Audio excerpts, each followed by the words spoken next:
परम आदरणीय जमी पर बैठे जमींदारों, चेयर पर बैठे चेयरमैन साहबों, भ्रष्टाचार की तरह खड़े हुए नौजवानों, ठीक मेरे पीछे सीटों की गद्दी पर बैठे गद्दी के गद्दारों, आपके चरणों में मेरा प्रणाम।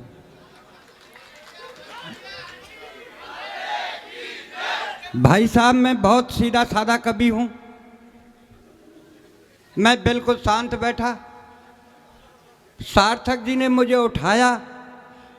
मैं भगवान से प्रार्थना कर रहा हूं, हे भगवान, जिसने मुझको उठाया उसको तू उठा। वाह वाह, क्या बात है। एक बात और कहने जा रहा हूं साहब, मैं ठीक गांव से निकला हुआ कवि हूं। मैं मात्र 8वीं पास हूं। ये जितने कवि हैं बड़े विद्वान कवि हैं, किसी पीएचडी है, कोई एसटीजी है, कोई एमए, कोई बीएड है, पढ़ लिख के ने कोई तीर तो मारने लियो कर कपताई रहे, वो 8 पास मैं कर रहा हूं। एक बात और कहने जा रहा हूं साहब, बढ़िया भाई। कि मैं 8 पास कवि हूं। कोई अल्फाज मेरे मुंह से ऐसे निकल जाएं तो आप मुझे माफ कर देना साहब। तो माफ के अलावा आप मेरा करोगे ही क्या? मैं एक बात बताऊं साहब, जब मेरी सगाई नहीं हुई, शादी नहीं हुई, कोई नहीं आया, तो मैं बाबा निर्मल जी के यहाँ चले गया। हाय हाय, क्या। मैंने कहा बाबा मेरा कहीं से संबंध नहीं हो रहा है। बाबा ने कहा बेटा तेरे जेब में क्या है? मैंने बताया बाबा फोटो है। बोल बता किसका है? उनको बताया। मैंने अरे बोले ये तो अटल बिहारी वाजपेयी का है। बोले इसको पटक दे। तो मैंने कहा बाबा क्या रखूं? बोल दिग्विजय सिंह को धर ले। भाई साहब, जिस दिन से दिग्विजय सिंह का फोटो रखो, तमाम सगाई वाले आना शुरू हो गए। आमे चले जाएं, आमे चले जाएं साहब। एक दिन सगाई वाले जाने लगे, मेरे पिताजी ने उनको पूछा, बोले भाई साहब, बोला आपने लड़का देख लियो? तो सगाई बोले ठीक है हमने तो देख लियो, पर अब या कोई डॉक्टर को बताइयो। अरे डेगिया जी, आप एक बात बताएं, अगर फोटो दिग्विजय सिंह के से सगाई हो जाती तो राहुल गांधी ने तो पूरा ही रखा हुआ है। भाई राहुल गांधी का हो नहीं रहा है, उसमें एक कारण है। जब जब सोनिया जी भाषण करती हैं, जब यही बात कहती हैं कि बहु मत दो, तो राहुल बाबा को हुए कहां थे जब बहु मत दो ही के ही है। लीजिए साहब, मैं अपनी औकात पा रहा हूं। स्वागत है, स्वागत है। जब मैं घर से चला, मेरी धर्मपत्नी ने कहा कहां जा रहे हो? मैंने कहा मैं उत्तर प्रदेश नौझील जा रहा हूं। बोल ठीक है चले जाना, थोड़ा सा डिनर कर जाना। मैंने कि पगली डिनर शाम के भोजन को कहते हैं। घरवारी बोली शाम कोई दरिया तो है ही, और खासकर तेरे लिए रखे हो। बोल क्यों? बोल रहा थे हम कुत्ता मुंह देगो, मुझे फेंकना पड़ता है, इसलिए आप डिनर ही कर जा। भाई साहब, मैं उएर बस अड्डे पे आया। कंडक्टर बुरी तरह चिल्ला रहा, बाबा कहाँ जाएगा, बाबा कहाँ जाएगा? मैंने गुस्से में कह दिया स्वर्ग जाऊंगा, ले चलेगा क्या? ड्राइवर बोल बाबा आप मेरे पहिया के नीचे तो आ जाए, स्वर्ग पहुंचा दूं। मैंने गुस्से में कहा मैं ड्राइवर तेरे 64 दांतों को तोड़ दूंगा। कंडक्टर बोला बुड्ढे क्यों झूठ बोलता है, कहाँ इसके 64 दांत? में मुझे पता है, बीच में तू भी तो बोलेगा 32 तेरे और 32 यार। बहुत अच्छे भाई साहब, सार्थक जी उसी बस में थे, मुझे पता नहीं था सार्थक जी बैठे। भाई साहब, मैं जैसे ही बस में बैठा, मैंने सार्थक से कहा भाई साहब विकलांग हूँ पैर से। सार्थक जी आप मुझे बैठ जान दो। मेरे से कहा पीछे जा। एक पीछे वाले मधुर भी बैठे, उनसे कहा मैं बैठ जान दो। भाई आगे जा, भाई साहब आगे जा, पीछे जा। 15 मिनट हो गई, किसी ने बैठने को जगह नहीं दी। पर ड्राइवर बहुत अच्छा था, जाने कब से मेरे को देख रहा है। बोल बाबा क्यों होते हो परेशान? आओ मेरे बोनट खा लिया, बोनट पर बैठ जाओ।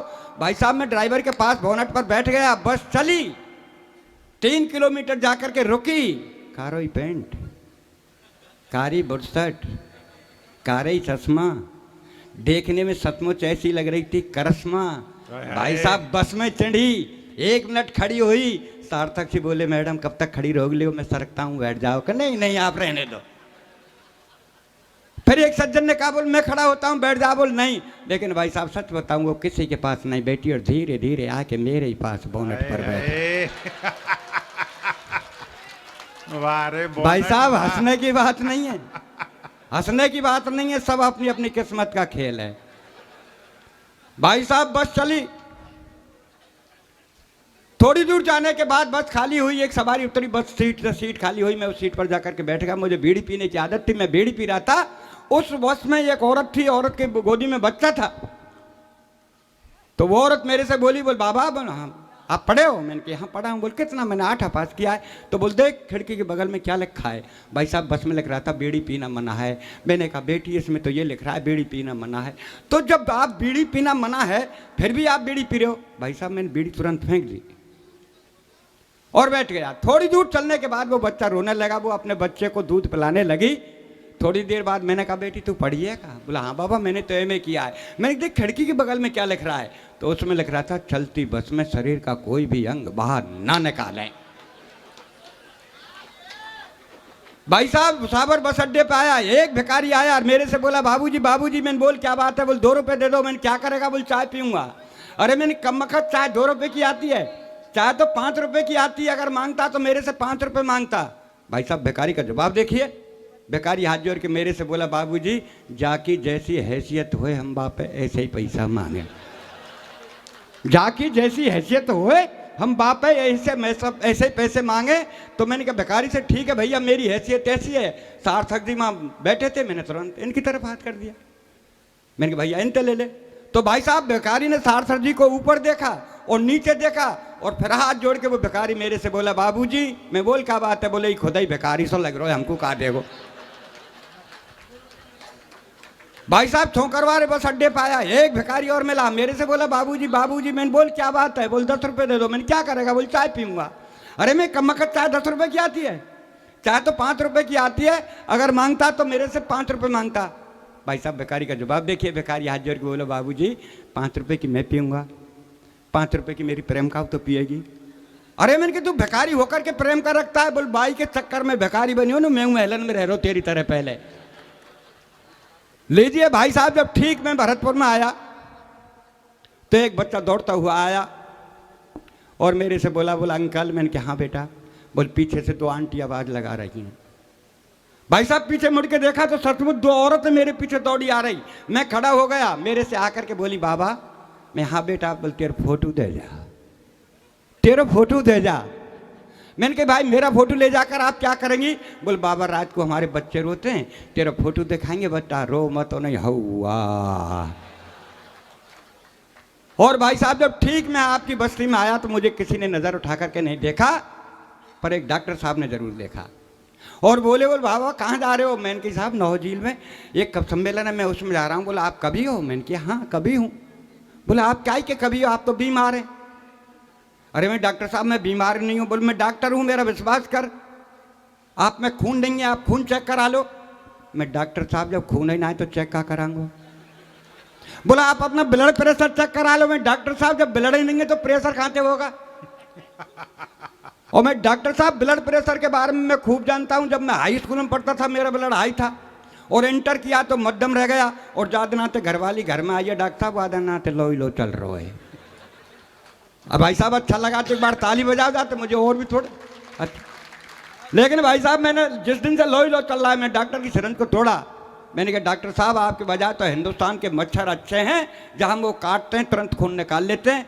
माफ़ करना साहब मैं उत्तर प्रदेश के डॉक्टरों के बारे में कोई रचना नहीं पढ़ रहा हूँ, मैं जयपुर के उस अस्पताल की रचना पढ़ रहा हूँ कि मरीज का दाना पैर कटना था और डॉक्टर साहब ने बायां पैर काट दिया। क्या बात है, वाह वाह। मरीज का दाना पैर कटना था और डॉक्टर साहब ने बायां पैर काट दिया। 4 पंक्ति आपके चरणों में रख रहा हूं, अच्छी लगे तो आशीर्वाद मुझे देना और अगर पसंद नहीं आए तो सार्थक जी से कहना कि किसको यहाँ खड़ा कर दिया। कि एक मरीज की अंतिम चल रही थी घड़ी, एक मरीज की अंतिम चल रही थी घड़ी और डॉक्टरों की भीड़ घेरे खड़ी। तो डॉक्टर साहब मरीज से बोले भैया तेरी अंतिम इच्छा वो तो बता जा। मरीज बोला डॉक्टर साहब मेरी अंतिम यही इच्छा है कि मेरी जगह तू मर जा। मरीज बोला डॉक्टर साहब मेरी अंतिम यही इच्छा है कि मेरी जगह तू मर जा। तो डॉक्टर साहब हो गए नाराज। मरीज बोला हजूर आप क्यों होते नाराज, मेरी विनती पे दीजिए ध्यान, आप तो इस कलयुग के साक्षात भगवान। डॉक्टर बोला कैसे? मरीज बोला ऐसे कि चौराहे पर हुई हत्या को आप आत्महत्या में लिख सकते हैं, चौराहे पर हुई हत्या को आप आत्महत्या में लिख सकते हैं और दाहिने पैर की जगह आप बाएं पैर को काट सकते हैं, तो क्या डॉक्टर साहब मेरी जगह आप नहीं मर सकते हैं? क्या मेरी जगह आप नहीं मर सकते? भाई वाह वाह वाह वाह, बढ़िया व्यंग है, वाह। देखिए साहब, मेरी धर्मपत्नी ने मेरे से कहा तेरी उम्र 60 साल की हो गई, या हाथ से लिखना बंद कर दे। तो मैंने कहा क्या लिखूं? बोले ओज लिख। अरे मैंने कहा बाबरी मुझ में बोझ ना है तो मैं ओज क्या लिखूंगा? और भाई साहब ओज में इसलिए नहीं लिख सकता कि हमारे भाई साहब बहुत वरिष्ठ कवि मनवीर जी एक ओज के बहुत अच्छे कवि हैं। एक दिन ओज की कविता पढ़ रहे थे साहब, इनकी पड़ोसन इनकी कविता सुन के इनकी धर्मपत्नी से कहा, बोले बहन जी मनवीर जी तो ओज की बहुत अच्छी कविता पढ़ते। बोल बहन मैंने कभी सुनी नहीं। बोल मेरे साथ चल, कल कब सम्मेलन है। तो मनवीर जी की धर्मपत्नी को लेकर के इनकी पड़ोसन आई, और जब मनवीर जी की कविता पढ़ने की बारी आई, क्योंकि ओज के कवि हैं साहब, ओज में बात करेंगे कि हम धरा बदल देंगे, हम गगन बदल देंगे। सिरोतान में तो खड़ी है कि घरवारी बोली वो रंदत चड्डी बुनियान बदले तो 15 दिन आएगा, तू का धरा गगन न बदले को। इसलिए साहब अपन ओज नहीं लिख सकते। तो घरवारी ने कही बोल श्रृंगार लेके, मैंने भगवान ने रंग रूप ही ना दियो। तो बोल गीत लेके, मैंने कहा मैं गीत नहीं लिखूंगा।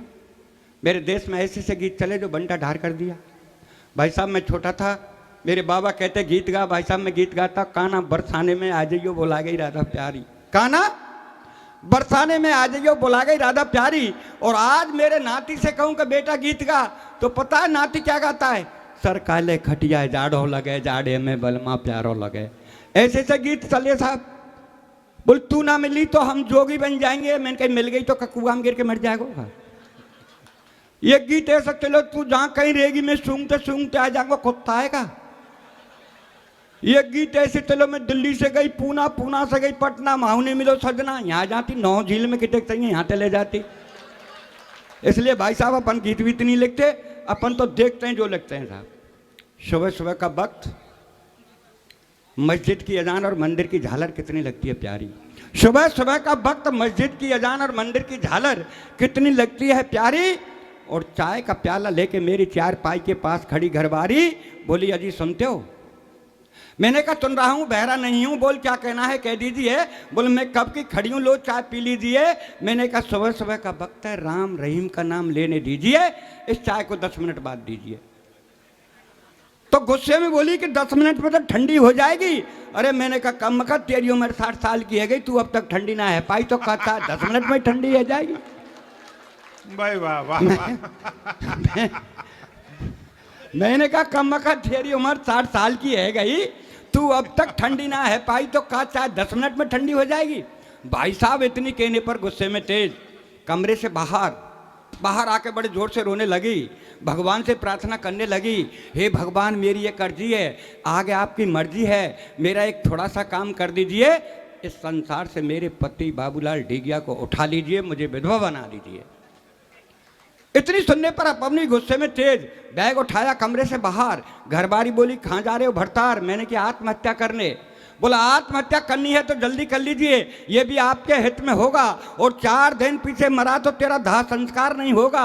मैं बोला कैसे? घरबारी बोली ऐसे कि मैं देख रही हूँ पर्यावरण का सीजन, और जब खाने पकाने को नहीं तो तुझे जलाने को कहाँ से लाऊंगी ईंधन, तुझे जलाने को कहाँ से लाऊंगी। वाह वाह क्या बात है, बढ़िया वाह। मैंने कहा तू मेरे ईंधन की फिक्र मत कर, तेरा ध्यान किधर मैं समझाता हूँ, आओ उधर। ठीक मेरे मरने के बाद शमशान घाट जाना और 5 हीटर रख के घर चली आना। मरने के बाद शमशान घाट जाना और 5 हीटर रख के घर चली आना। बड़े बेटे को समझाना, बेटे जाना बटन दबाना, पापा को जला के घर चला आना। बोल ठीक है, तेरे मरने के बाद शमशान घाट जाऊंगी, 5 हीटर रख के चली आऊंगी, बेटे को समझाऊंगी, बेटा जाएगा बटन दबाएगा और तुझे जला के घर चला आएगा। पर तू जलने के बाद पता नहीं स्वर्ग या नरक जाएगा, पर इस महंगाई में जो 5-5 हीटरों का बिल आएगा उसे का तेरा बाप चुकाएगा, उसे का तेरा बाप चुकाएगा। और साहब मेरा सौभाग्य नौकरी हेतु कॉल लेटर आया, मेरा सौभाग्य नौकरी हेतु कॉल लेटर आया। मैं भूला नहीं समाया, कोतपड़ा मित्रों को पढ़वाया, 7 तारीख को इंटरव्यू के लिए बुलाया। जिस दिन 7 तारीख आई, साइकिल उठाई, दफ्तर आए, 5 अधिकारी बैठे पाए। वहाँ के चपरासी ने आवाज़ लगाई कोई डिगिया है भाई? मैंने कहा भाई डिगिया तो मैं हूँ। बोला अंदर जाओ इंटरव्यू दे आओ। अंदर आया, अधिकारी जी को शीश नभाया। अधिकारी जी ने एक प्रश्न मेरी तरफ सरकाया कि बेटा भूगोल पढ़ी है? मैंने कहा जी पढ़ी है, खूब पढ़ी है, और 8 में तो 4 साल लगातार पढ़ी है।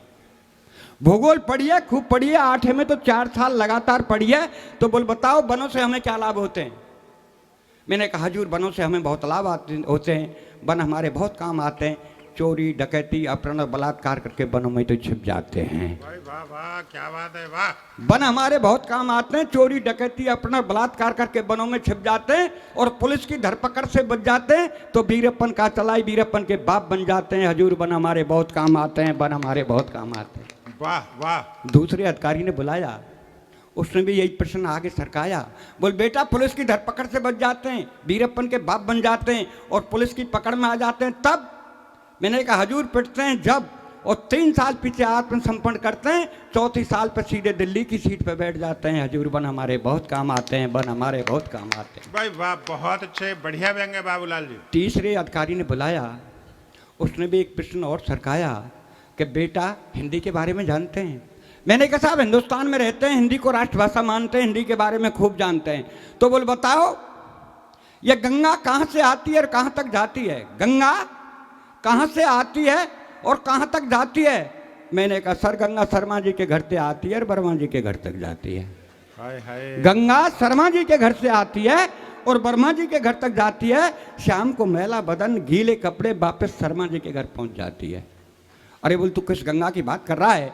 मैं उस गंगा की बात कर रहा हूँ जो हिमालय पर्वत से निकल बंगाल की खाड़ियों में गिरती है, दिन भर पापियों का पाप धोती है। मैंने कहा हाँ हजूर वो गंगा पापियों का पाप धोती होगी, पर ये गंगा जब सुबह सुबह शर्मा जी के घर से वर्मा जी के घर तक आती है तो दिन भर झूठे बर्तन और मैले कपड़े इस पेट की खातिर धोती है, वो इस पेट की खातिर धोती है।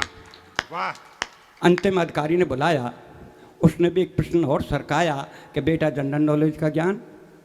मैंने कहा साहब 100 नंबर में से 100 नंबर लाने वाला मैं ही हूँ एक जवान। तो बोल बता पद्मश्री अब की बार किसको मिली? मैंने कहा सर पद्मश्री तो अब की बार मुझे मिली।